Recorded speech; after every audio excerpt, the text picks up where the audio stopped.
Montes Urales son una imponente frontera natural entre Europa y Asia, dentro de Rusia.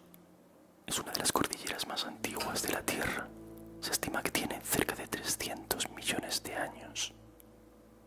El 28 de enero de 1959, los 9 estudiantes parten de una pequeña cabaña en la localidad de Vitsai, a los pies de la cordillera, con el objetivo de coronar el monte Otorten. Sabían que la ruta sería complicada, que tendrían que soportar fortísimos vientos y temperaturas de hasta 30 grados bajo cero para poder llegar a la cima. Pero las fotografías que tomaron nos muestran a los chicos alegres y confiados.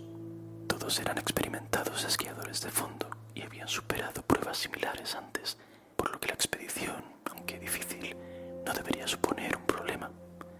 O eso creían. A lo largo de los 3 días siguientes, los 9 miembros del grupo se adentran en la montaña, en una ruta salvaje, cada vez más dura y desafiante. A partir del 4.º día, el 31 de enero, se hace cada vez más difícil avanzar. Las nevadas continuas y los vientos heladores dificultan mucho encontrar el camino, pero el grupo se mantiene unido. Todos confían en su líder, Igor. Los montes Urales están prácticamente deshabitados debido a sus condiciones extremas, pero la tribu Mansi ha vivido allí durante siglos. Es difícil verlos, aunque sabemos que los chicos a veces se encontraban con enigmáticos símbolos Mansi escritos en las cortezas de los árboles. Si los chicos hubieran conocido el idioma de los Mansi, seguramente hubieran sido capaces de orientarse descifrando aquellos símbolos en medio de la naturaleza hostil. Pero el 1 de febrero el grupo se desvía de su ruta, seguramente desorientado, y alcanza una región especialmente desolada, conocida entre los nativos Mansi como el monte Holatsiaki o Montaña de los Muertos. Un nombre que quizá debería haberles hecho replantearse la ruta, pero no lo hacen. Deciden acampar en una ladera para pasar la noche y recuperar fuerzas antes de continuar su ascenso. Instalan su tienda de campaña, cenan y se preparan para dormir. En aquel momento nadie podía sospechar que más tarde aquel punto sería conocido como el Paso Diatlov. Y cuando ponen tu nombre a un lugar de la montaña, casi nunca es por nada bueno. Los días pasaron y el grupo no regresó en la fecha prevista. El 20 de febrero, tras casi un mes sin noticias, las autoridades organizan una misión de rescate. Lo que encontraron fue más desconcertante de lo que nadie esperaba. El equipo de búsqueda halló el campamento del grupo, pero la escena era muy inquietante. La tienda de campaña había sido desgarrada desde dentro, como si los excursionistas hubieran huido en plena noche, completamente desesperados. Sin embargo, no había señales de lucha ni rastros de animales. Y lo más perturbador, las huellas indicaban que habían abandonado el campamento descalzos y en ropa interior, a pesar del frío mortal, como si sus ocupantes hubieran querido huir desesperadamente de algo que se encontraba en el interior de la tienda, o simplemente salieron a toda prisa porque notaron que algo terrible se acercaba. ¿Por qué saldrían corriendo de la tienda de campaña en mitad de la noche, casi desnudos y en medio de una nevada con temperaturas bajo cero? Lo que fuese que los hizo salir debió de ser aterrador. Pero igual de aterradores fueron los hallazgos que el equipo de rescate haría a continuación. El equipo siguió las huellas que se prolongaban cientos de metros a partir del campamento, hasta que empezaron a encontrar los cuerpos. Los primeros en aparecer fueron Doroshenko y Krivonishenko, bajo un gran cedro a 1,5 kilómetros de la tienda de campaña. Estaban descalzos y en ropa interior al pie de una hoguera apagada. El árbol tenía todas las ramas rotas hasta una altura de casi 5 metros. Era evidente que los chicos habían intentado trepar hasta la copa, quizá buscando protección ante alguna amenaza. Lo más escalofriante fue que Krivonishenko tenía piel entre los dientes cuando fue encontrado, como si hubiera muerto tratando de ahogar un grito. Días más tarde encontraron el cuerpo de Igor Diatlov un poco más cerca de la tienda. Estaba vestido, pero con su chaqueta desabrochada, algo bastante inusual para alguien que sufre de hipotermia. Kolmogorova, Otra de las excursionistas apareció a unos 600 metros del cedro, también boca abajo, como si hubiera intentado regresar al campamento en sus últimos momentos. Sin embargo, la escena también era muy extraña. Las marcas en su cuerpo sugerían que había recibido un golpe fuerte y contundente, algo bastante inesperado en medio de una montaña supuestamente desierta. El caso se volvió aún más inexplicable cuando, en mayo, se encontraron los cuerpos de los 4 últimos excursionistas en un barranco, totalmente cubiertos por la nieve. Las fracturas en los huesos de Lyudmila y Zolotaryov sí que no tenían ninguna explicación.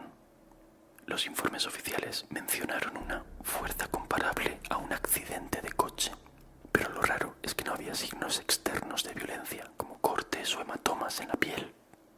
Según los forenses, murieron aplastados bajo una gran presión por una fuerza de origen desconocido. Además, faltaban algunas partes de sus cuerpos, pero quizá el detalle más desconcertante de todos fue que, analizando algunas de las prendas de ropa que llevaban puestas, se encontraron niveles muy altos de radiación. ¿Por qué cortaron la tienda desde dentro? ¿Por qué se alejaron del campamento en plena noche y semidesnudos? ¿Y por qué, salvo Kolmogorova, no trataron de volver? A partir del hallazgo de los cuerpos surgieron múltiples teorías sobre lo que ocurrió aquella noche, tratando de explicar lo que, a simple vista, parecía inexplicable. Lo primero que se consideró fue la posibilidad de que el grupo hubiera sido atacado por un depredador, como un oso o un lince. Eso explicaría por qué el grupo salió apresuradamente de la tienda en plena noche. Y también porque faltaban algunas partes de los cuerpos, e incluso porque algunos de los chicos trataron de subir a los árboles. Sin embargo, las autopsias no revelaron marcas de mordeduras ni señales de que los cuerpos hubieran sido devorados. ¿Acaso existía en aquellos parajes una criatura capaz de infundir tal terror y luego desaparecer sin dejar rastro? Otras teorías se adentraban en el terreno de lo fantástico, sugiriendo que lo que los llevó a salir de la tienda no fue una criatura normal. Se refieren a la leyenda del Almaty, que es muy conocida en la región. Casualidad o no, en el diario de uno de los excursionistas aparecía una referencia a esta criatura en tono de broma unos días antes de la tragedia. Se dijo que en la zona los montañeros mencionaban avistamientos de una criatura grande y peluda que recorría los bosques y montañas. Curiosamente, las fracturas en los cuerpos de algunos miembros del grupo eran similares a las que sufriría una persona atacada por una fuerza colosal. Sin embargo, ningún testigo posterior vio huellas extrañas en el campamento, pero hay que recordar que el equipo de rescate llegó al lugar casi un mes después de la muerte de los excursionistas. Cualquier huella sobre la nieve habría sido borrada por todas las nevadas que cayeron después en la montaña de los muertos. Uno de los relatos más extraños proviene de otro grupo de excursionistas que se encontraba en las cercanías y declaró haber visto unas luces extrañas en el cielo las mismas noches en las que los chicos desaparecieron. Esas orbes flotantes fueron descritas como esferas de luz que se movían en patrones irregulares, como si algo las dirigiera intencionadamente. En base a esto, no faltaron las hipótesis que sugerían la posibilidad de un encuentro extraterrestre. Parece un disparate, o quizá no tanto. Los altos niveles de radiación en la ropa de algunos cuerpos alimentaban la idea de que se habían topado con algo de naturaleza extraña, algo que no debería estar allí. Pero claro, aunque muy tentador, un encuentro con alienígenas parece más propio de una película de ciencia ficción que de la vida real. Pero esos mismos avistamientos de orbes extraños en el cielo llevaron a pensar que los excursionistas habían sido víctimas de pruebas militares encubiertas, quizá con armas experimentales o incluso radioactivas. Lo cierto es que en la época la región era utilizada ocasionalmente para ensayos con armas secretas, y algunos creen que el grupo pudo haber sido testigo de algo clasificado, algo que no debieron ver. Se rumoreaba incluso que algunos de los excursionistas tenían conexiones con la inteligencia militar de la KGB soviética, lo que alimentó las sospechas. La posibilidad de que se encontraran en medio de una prueba de misiles o cerca de algún experimento secreto explicaría los altos niveles de radiación y quizás incluso las misteriosas luces en el cielo.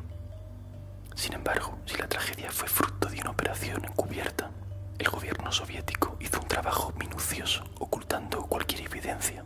Los documentos oficiales ofrecen muy pocos detalles y muchos se han perdido o permanecen clasificados a día de hoy. Tampoco falta quienes sugieren que los responsables fueron los nativos Mansi, la tribu que ha habitado los montes Urales durante siglos.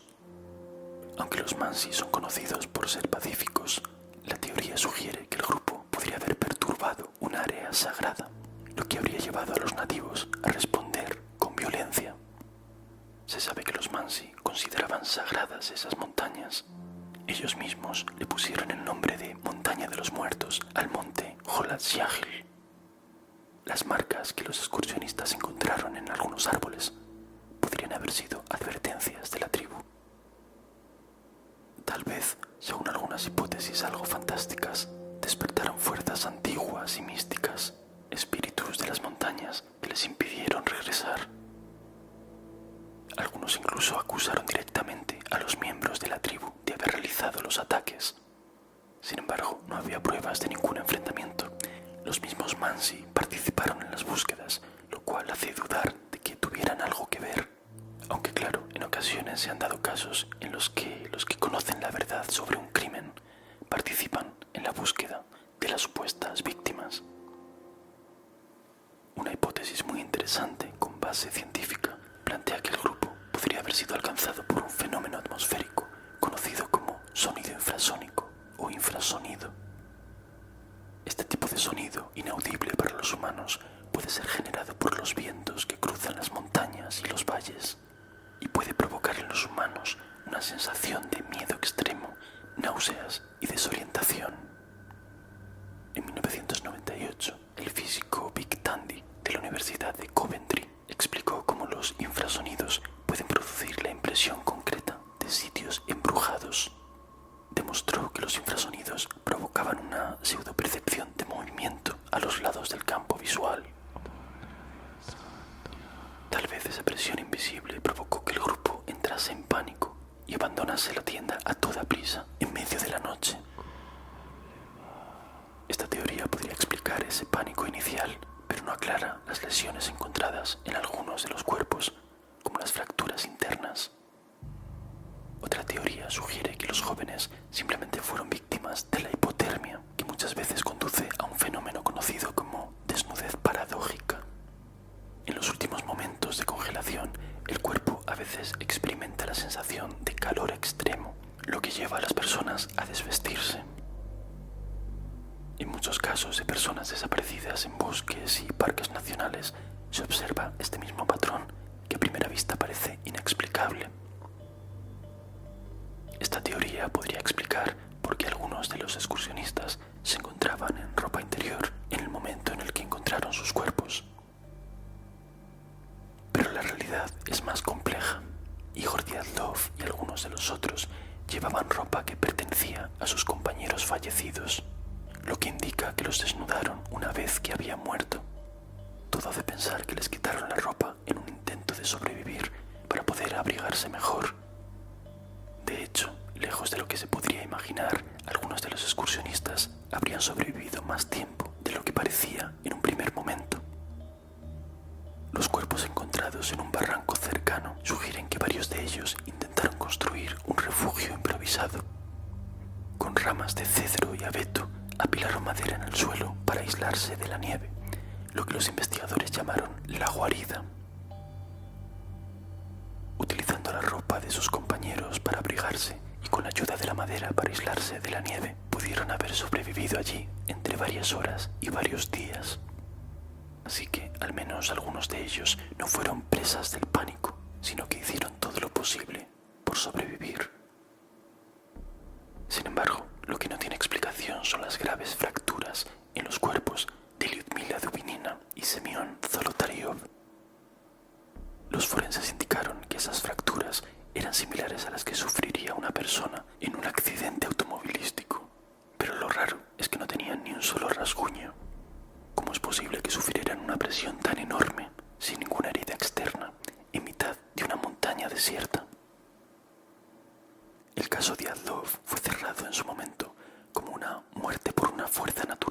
desconocida. Sin embargo, la intriga perduró durante décadas. En 2019, las autoridades rusas reabrieron la investigación y concluyeron que la causa de los fallecimientos había sido una pequeña avalancha de nieve. Aunque esta teoría explicaría por qué abandonaron la tienda tan apresuradamente, muchos detalles siguen sin respuesta. Las fracturas en signos externos, la radiación en la ropa, las desapariciones inexplicables de algunas partes de los cuerpos. Nunca se encontró una explicación convincente para nada de esto. ¿Y tú?